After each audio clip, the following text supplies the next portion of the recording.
সইবে কত, জাগো এবার ওগো দেশের নারী। নরপিশাচের সংহারেতে ছাড়ো রণহুঙ্কারী। মানুষরূপী অসুরেরা দিলে কুনজর, উপড়ে ফেলো চক্ষু, আনো সংহার পাপীর। নাচ না হয় নাইবা জানুক, নাইবা জানুক গান, মেয়েকে তোমার জানতেই হবে যোগ্য জবাবদান।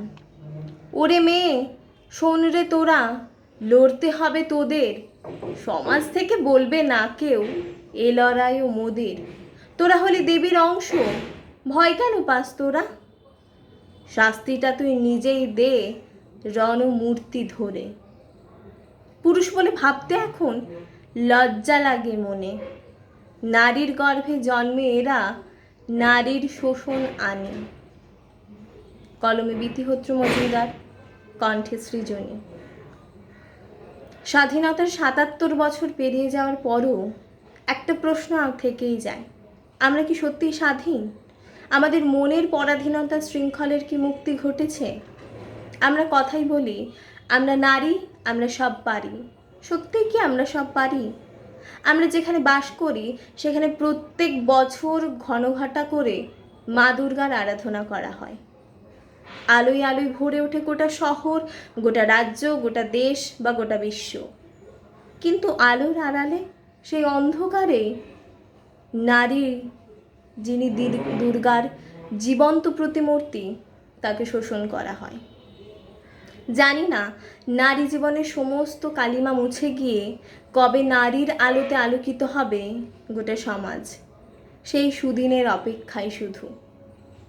বর্তমানে যে পরিস্থিতির মধ্য দিয়ে আমরা যাচ্ছি তা সত্যি ভাবতে বা মনে করতে ভীষণ ভয় লাগছে বা ভীষণ লজ্জা লাগছে আমাদের। আমরা কোন সমাজে বাস করছি, কোন মানসিকতার মানুষদের সঙ্গে বাস করছি বলুন তো? কিছুদিন আগে আরজিকর মেডিকেল কলেজে যে ঘটনাটি ঘটে গেল, সেই ঘটনা যে শুধুমাত্র সেই ডাক্তার, তরুণী বা সেই মানুষের সাথে হতে পারতো এমনটা কিন্তু নয়। যে কোনো মানুষের সাথে যে কোনো অবস্থায় যে কোনো পরিস্থিতিতে ঘটতে পারে।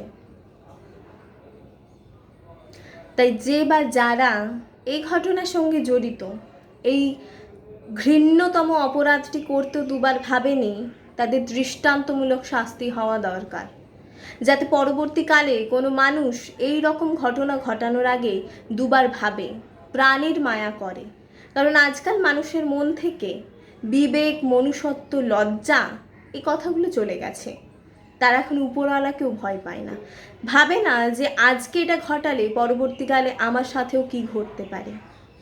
আমি একজন মেয়ে হয়ে বলছি যে বা যারা এই ঘটনাটি ঘটিয়েছে, সাধারণ মানুষের তরফ থেকে বলছি অবশ্যই দৃষ্টান্তমূলক শাস্তি হওয়া দরকার। আজ 14ই আগস্ট, আজ রাত্রিবেলা গোটা পশ্চিমবঙ্গ জুড়ে বা গোটা দেশ জুড়েও কিছু কিছু জায়গায় শুরু হচ্ছে র্যালি, স্লোগান উঠেছে, রাত দখল হোক মেয়েদের। রাতকে সত্যিই দখল করবে মেয়েরা, দেখা যাক। সেই সুদিনের অপেক্ষায় কবে আমরা আবার উন্নত মস্তিষ্কে পোষণ করব। সবাই ভালো থাকবেন, সুস্থ থাকবেন, সাবধানে থাকবেন। নমস্কার।